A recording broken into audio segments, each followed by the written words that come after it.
Hi, my name is Sarah, and I am a Google Ads specialist. And here is exactly what I would do if I were to audit your account.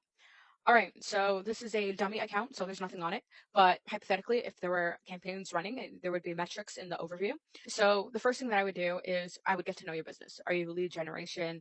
Are you looking to get as many form fills, phone calls, people to hire you for jobs, or are you in e-commerce trying to get as many purchases as possible? Whatever your objective is, I need to know that so I know what metrics that are most important to you. Typically they will be your conversions, right? One of your conversions. So we're going to look at that. We're going to look at the click-through rate as well, and then we're going to look at the CPC and the cost. Perfect, because we want to stay within your budget, but maximize the results and scale as needed when it comes to the budget increases. So first thing that I would do is after getting to know your business is we want to go to the conversion tracking page, because if your agency digital marketer is not making your conversion tracking the priority, then I don't know what to tell you, because everything that we need to know is going to be here. If we need to do data exclusions because conversion tracking is off, if we need to import, I guess, lookalike audiences, if we want to start remarketing, retargeting campaigns, if conversion tracking is not working and we're on smart bidding bid strategies. I mean, there's so much that we need to take a look at here. So what I'm going to do is I'm going to set this up actually for you, or if you already have it and it's working, I'm just going to confirm that we're looking at the right things and everything's working. We can move on, right? We'll move on. We'll go to the campaigns page with the table so we can look at all the campaigns. So right off the bat, we're going to take a look at your campaigns. We're going to take a look at the metrics. Just a moment. My screen is here. Okay, we're going to add in some columns. All right. Okay, so of course we're going to have a ROAS if it's an e-commerce. Okay, we're going to have the search impression share. We're going to have search impression share lost due to ad rank, and we're going to leave it at these. And eventually I would add in custom columns depending on what we need to take a look at. Okay, we're going to take a look at your metrics. And typically for lead generation, we're going to just take a look at conversions, the most important metric for us. Then we're going to take a look at, if that's low, we're going to take a look at the click-through rate. And we're going to take a look at the search impression share in tandem as well. And we're going to take a look at the search loss impression share due to ad rank. The second thing that we're going to do, and we're going to go into the ads itself. Of course, we're going to go into the ad groups. If you have one campaign, several ad groups, that's fine. I'll make the call if we need to create two separate campaigns. Usually if the budget is low, then we want to stick it to one campaign, one ad group, and 3 ads per ad group, or 1 to 3 ads per ad group. So we can keep it to that as well. The ad group will have 3 ads in rotation to each other. That's fine. We could also just keep it to 1 or 2.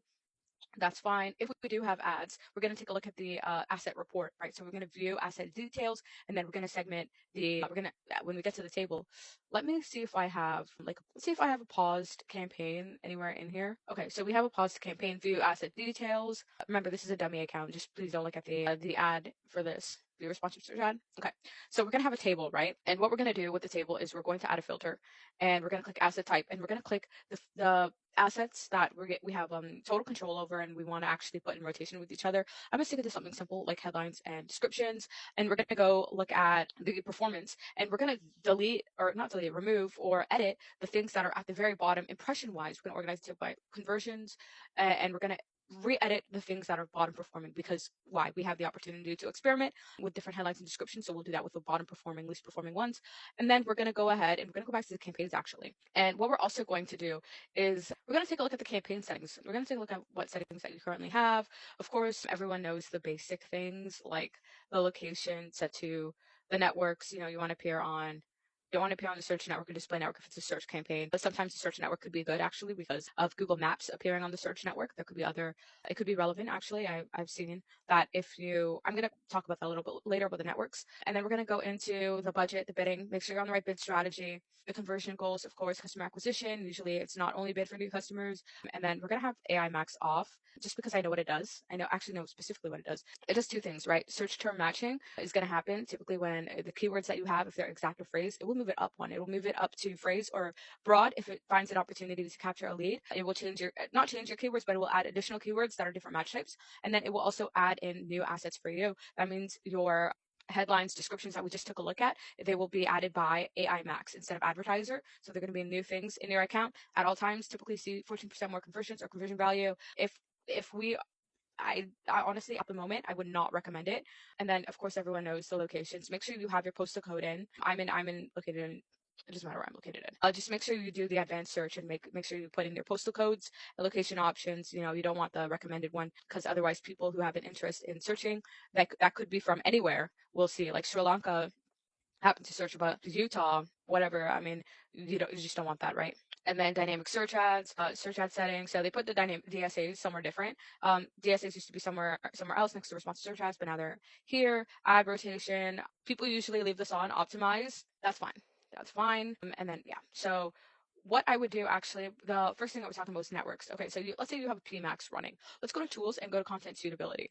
Because when you have a PMAX running, nowadays you can go to insights and reports, and if you have a performance max, it will say right under here, it will say channel performance. Oh, channel performance, there it is, right? You go to channel performance, you see, damn, display, YouTube, so much spend, and it's like the worst, nothing's going on. So you come over here and make sure you go all the way down to excluded placements, and you just exclude the crap out of things. When it comes to app categories, pretty much everything, because a display and YouTube on app placement's the worst for it depends on what you're trying to do. But you're gonna click enter, and you're gonna go to over here, you're gonna go to channel performance. You're going to download the table when you click your display in YouTube and where you're appearing on.